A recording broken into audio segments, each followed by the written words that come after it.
हाँ जी।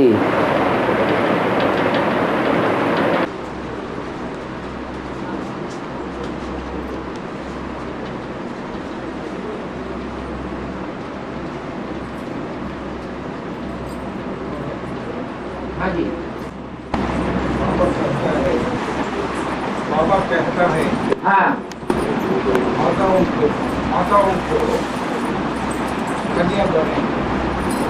माताओं को कन्या बना देता हूँ कन्या को और कन्याओं को माता बना देता हूँ।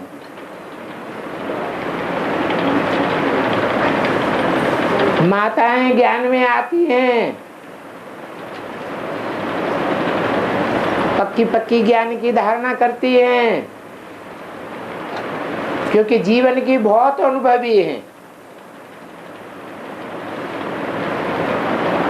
विकारी सुख की भी बहुत अनुभवी हैं, तो उनको विकारी सुख भोगने में देर लगती है, भोगना छोड़ने में देर लगती है, या फटाक से छोड़ देती हैं।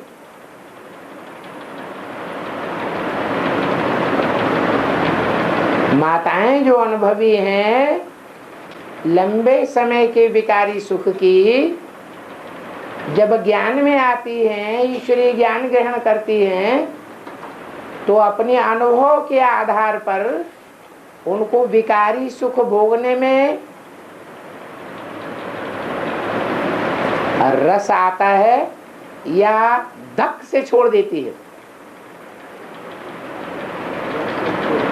धक से छोड़ देती है। और कन्याएं तो कम उम्र की हैं, दुनियादारी उन्होंने देखी हुई नहीं है,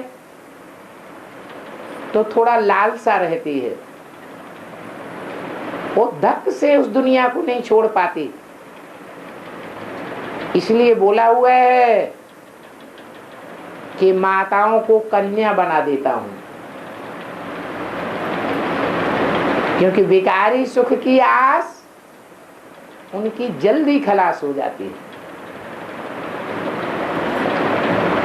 और बाप तो बेहद का बाप भी है,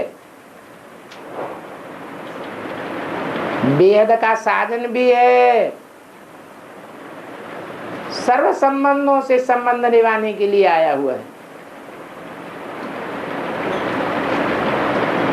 तो जो कन्याएं सरेंडर होती हैं, उनमें जिनकी आस है,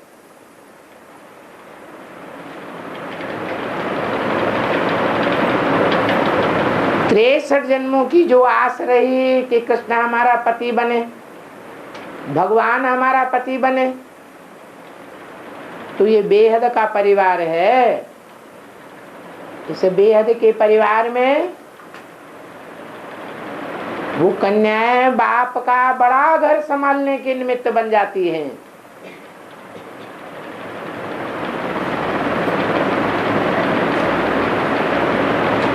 तो माता बन जाती है।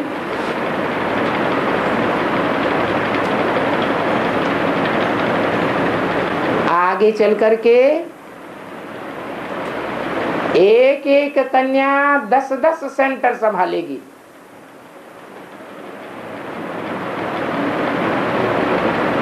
ये मधुबन बाप के घर हैं। घर को संभालने वाली माता होती है या पिता होता है? माता होती है। तो कन्याओं का टाइटल माता का पक्का हो जाता है। इसलिए बोला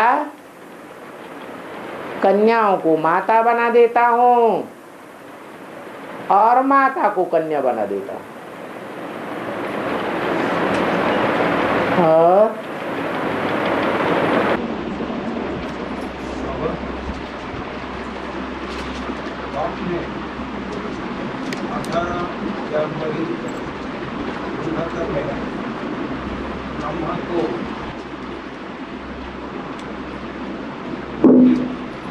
ब्रह्मा को निमित्त करके दिया। फिर ब्रह्मा बच्चों को उन्नीत करके 18 जनवरी 2000 को बच्चों को 18 जनवरी 2000 में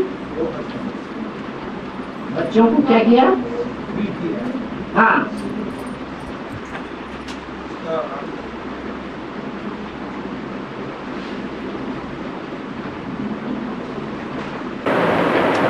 अठारह जनवरी 69 में 69 में शिव बाप ने बिल किया ब्रह्मा के थ्रू।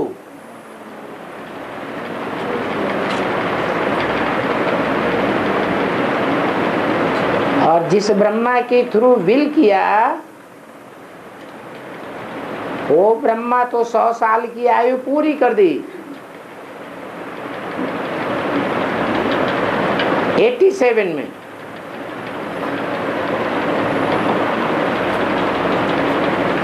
बल वो आयु पूरी हो गई।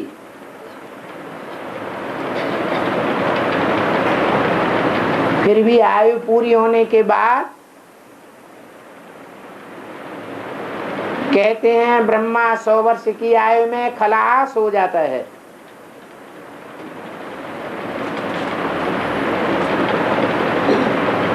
तो ब्रह्मा खलास होता है, नरक में खलास होता है या स्वर्ग में खलास होता है? नरक में खलास होता है। तो फिर कहां जन्म लेगा?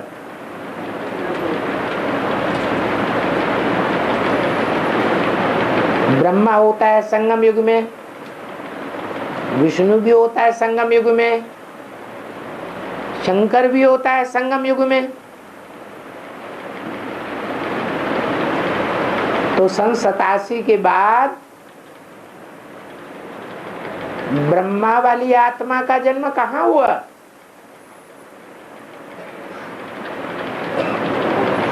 दिखाते हैं कि पीपल के पत्ते पर सागर में कृष्ण आया,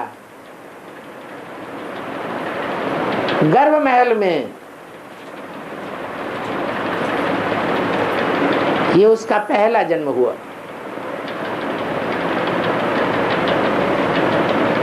है तो ये सब शूटिंग की बात, रिहर्सल चल रही है।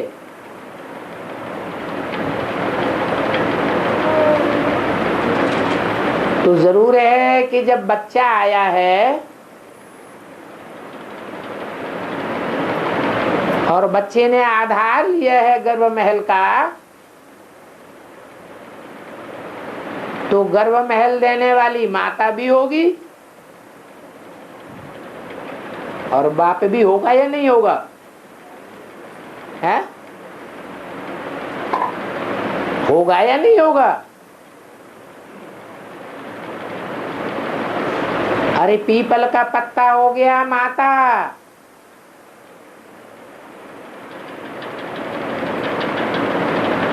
और बाप हो गया प्रजापिता, जो बच्चे को भी जन्म देने वाला है, बीज।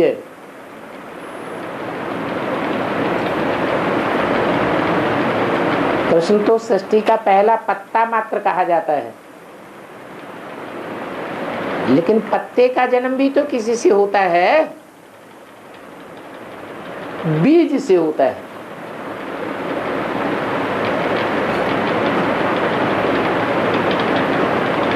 बीज का कभी विनाश नहीं होता है।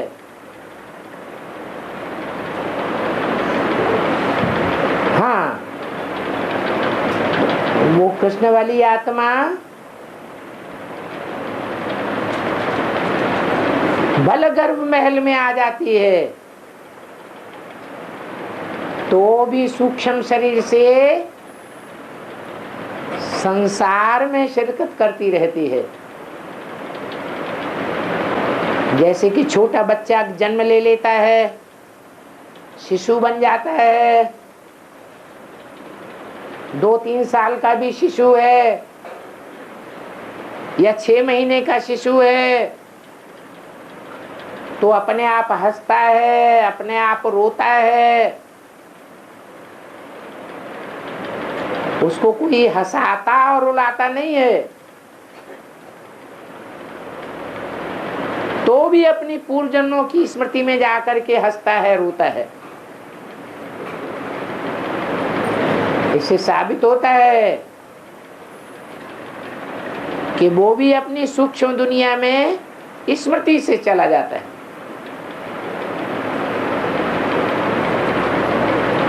तो प्रश्न किया जाता है, ब्रह्मा की जब 100 साल की आयु पूरी हो गई दादा लेखराज की, तो वो सूक्ष्म शरीर से क्यों आते हैं? उसका जवाब यही हुआ कि कोई कोई बच्चों को लंबे समय तक अपने पूर्वजन्म की स्मृति बनी रहती है। आज की दुनिया में भी बहुत बच्चे होते हैं जो अपनी पूर्वजन्म की स्मृतियां बताते रहते हैं। जैसे कि मन बुद्धि से सूक्ष्म वतन में चले जाते हैं।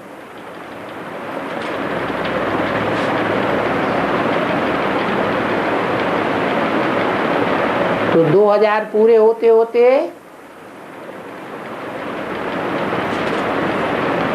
10-12 साल की टाइम बीत जाता है।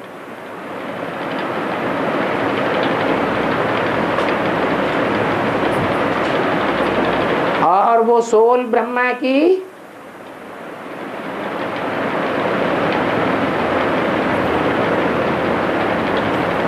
रुद्रमाला की शूटिंग के हिसाब से संपूर्ण ज्ञान को ग्रहण कर लेती है। बल निश्चय पूरा नहीं बैठता है, परंतु ज्ञान तो अर्जन कर लेती है ना। इसलिए उसे ज्ञान के आधार पर बताया।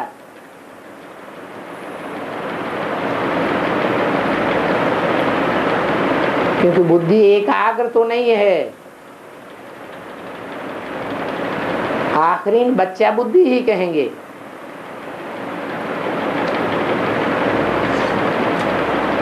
तिरकती हुई बुद्धि है।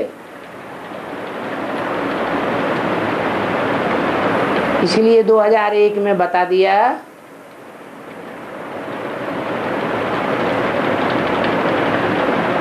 कि वर्षा राम वाली आत्मा को मिल जाता है।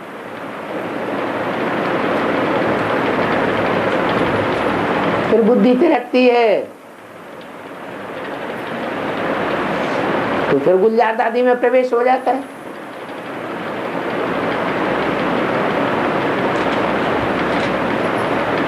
मोह की दुनिया में चले जाते हैं। अभी भी ऐसे ही चल रहा है। सबसे जास्ती जन्म मरण के चक्र में ब्रह्मा की सोल आती है। कभी निश्चय बुद्धि, कभी अनिश्चय बुद्धि। जब निश्चय बुद्धि बनते हैं तो एडवांस के फेवर की बातें बोलने लग पड़ते हैं।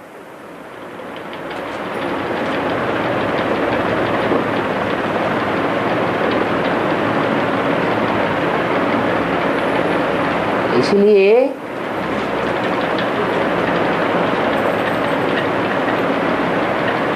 उनहत्तर की बात को 2000 पूरा होते होते इस तरह बोल देना कोई बड़ी बात नहीं है।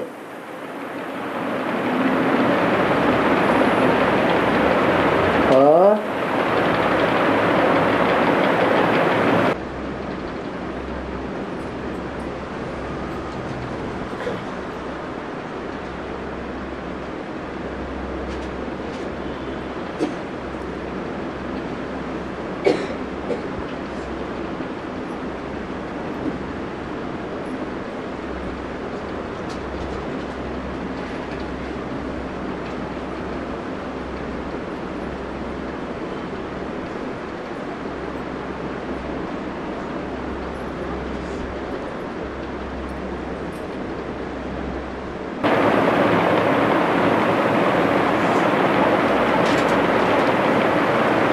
और कोई नहीं।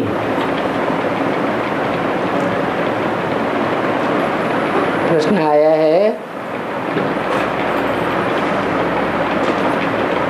कि बाबा ने बोला है इंद्रियों में सच्चाई होनी चाहिए,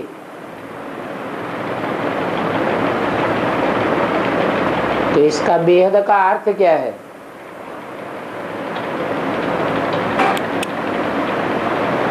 सच्चा और झूठा क्या होता है?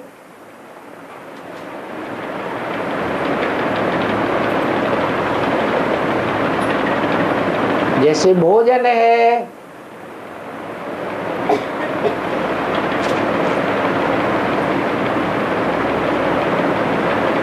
कोई ने आधा भोजन खाया और आधा छोड़ दिया, तो जो छोड़ दिया है खाते खाते थाली में, वो सच्चा भोजन है या झूठा भोजन है? क्या है? झूठा है।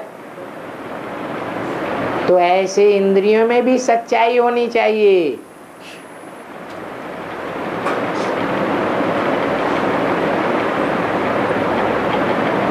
सच्चाई होगी, जन्म जन्मांतर की सच्चाई होगी, तो एक ही याद आवेगा,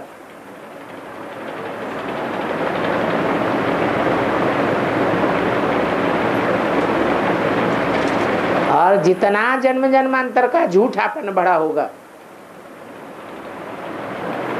उतना अनेकों की याद आवेगी।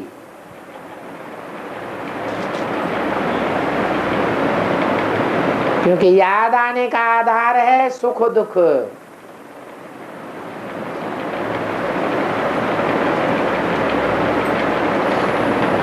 इंद्रियों के द्वारा ही सुख दुख मिलता है।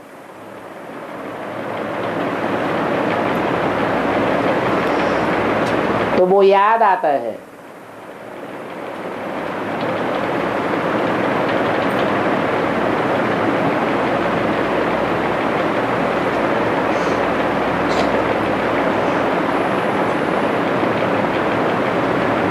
भगवान बाप को दुनिया सबसे जास्ती याद करती है।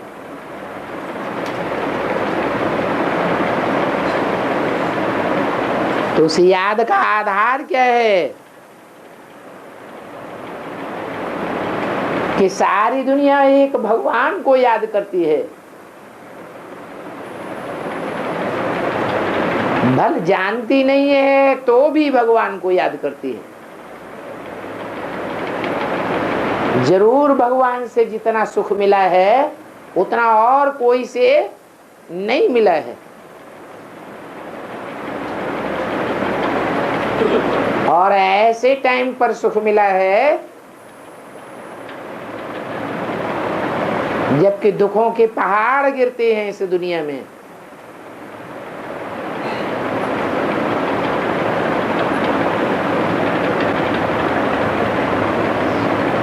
तब आत्माओं को भगवान का सहारा मिलता है। दुनिया के सहारे सहारे टूट जाते हैं, एक भगवान का सहारा मिलता है तो भगवान याद आता है। जन्म जन्मांतर याद आता है, लेकिन दुख की दुनिया में याद आता है या सत्युग त्रेता की सुख की दुनिया में याद आता है? कहाँ याद आता है? दुख की दुनिया में याद आता है।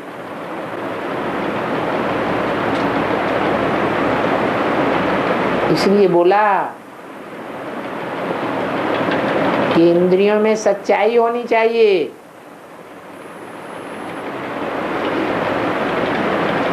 इंद्रियां भी एक के प्रति आसक्त होनी चाहिए जीवन में। अनेकों के प्रति अगर इंद्रियों का लगाव है तो झूठी दुनिया बनेगी, झूठ खंड बनेगा। झूठ खंड को नरक की दुनिया कहा जाता है।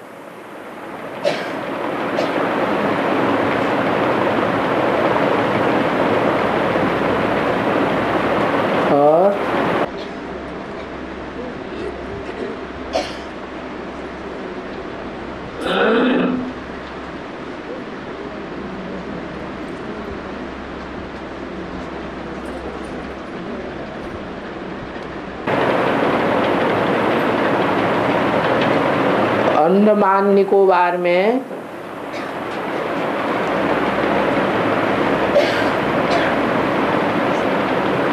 जेल है जिसको काला पानी कहा जाता है।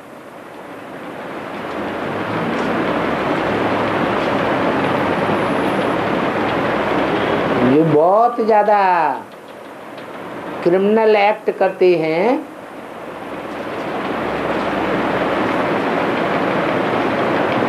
तो उनको वहां भेजा जाता है।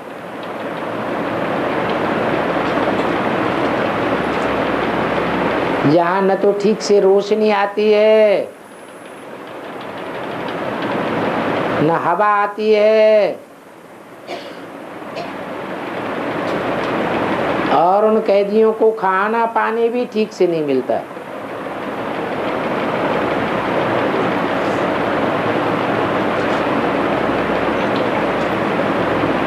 इस कैद की शूटिंग ब्राह्मणों की दुनिया में कैसे होती है?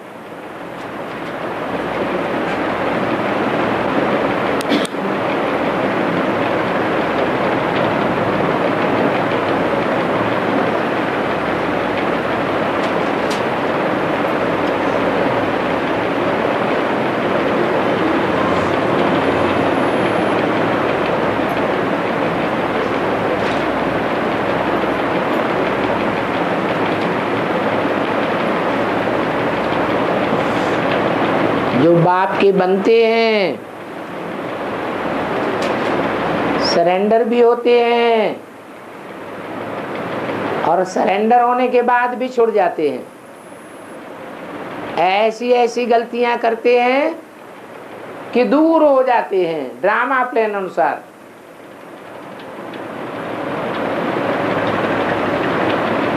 आगे आने वाले विनाश में उनको बहुत तकलीफें सहन करनी पड़ेंगी।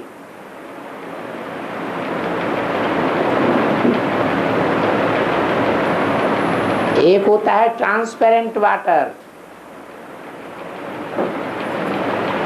जैसे ज्ञानमान सरोवर का शुद्ध जल होता है, डिस्टिल्ड वाटर जैसा।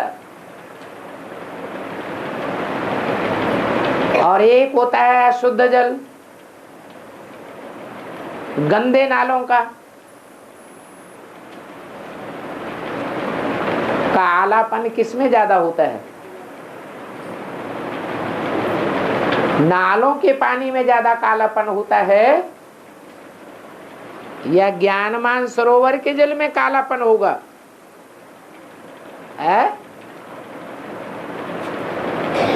काला वाटर कौन सा होता है?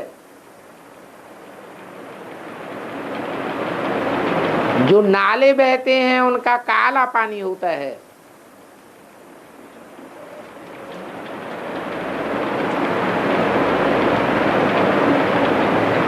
आगे चल कर के ये दुनिया बंदरों जैसी हो जाएगी। अभी भी है, लेकिन अभी उतना देखने में नहीं आता है।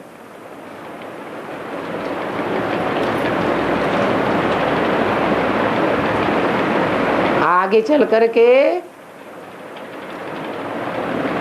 बहुत विकार बढ़ जाएंगे।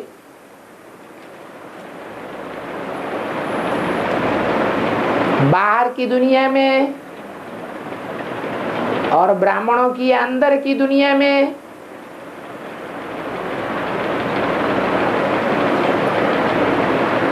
ज्ञान जल की इम्प्योरिटी और प्योरिटी का बहुत अंतर पड़ जाएगा।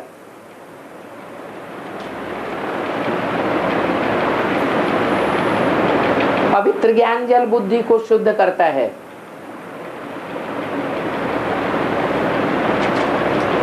और अपवित्र ज्ञान जल बुद्धि को अशुद्ध कर देता है।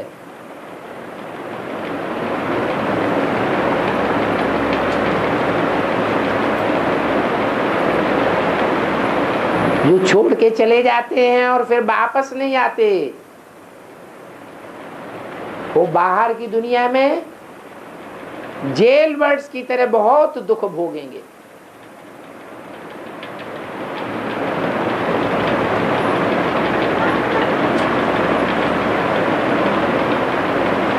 जैसे अंडमान निकोबार की जेल बहुत दूर है, वापस आना भी बहुत मुश्किल।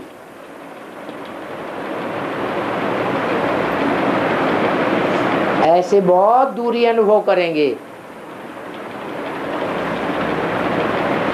बाप के पास आना चाहते हुए भी नहीं आ सकेंगे।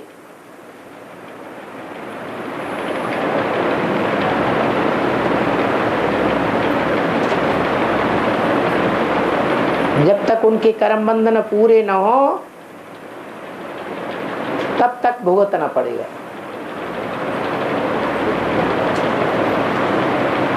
और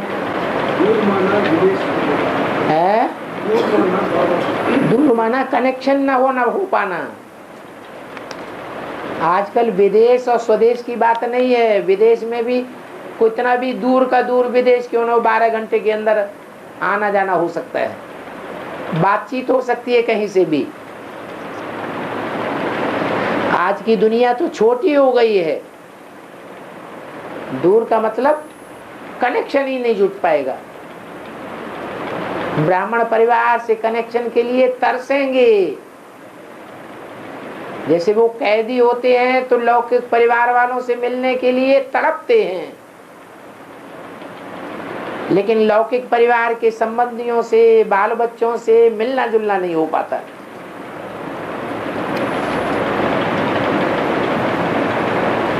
ओम शांति।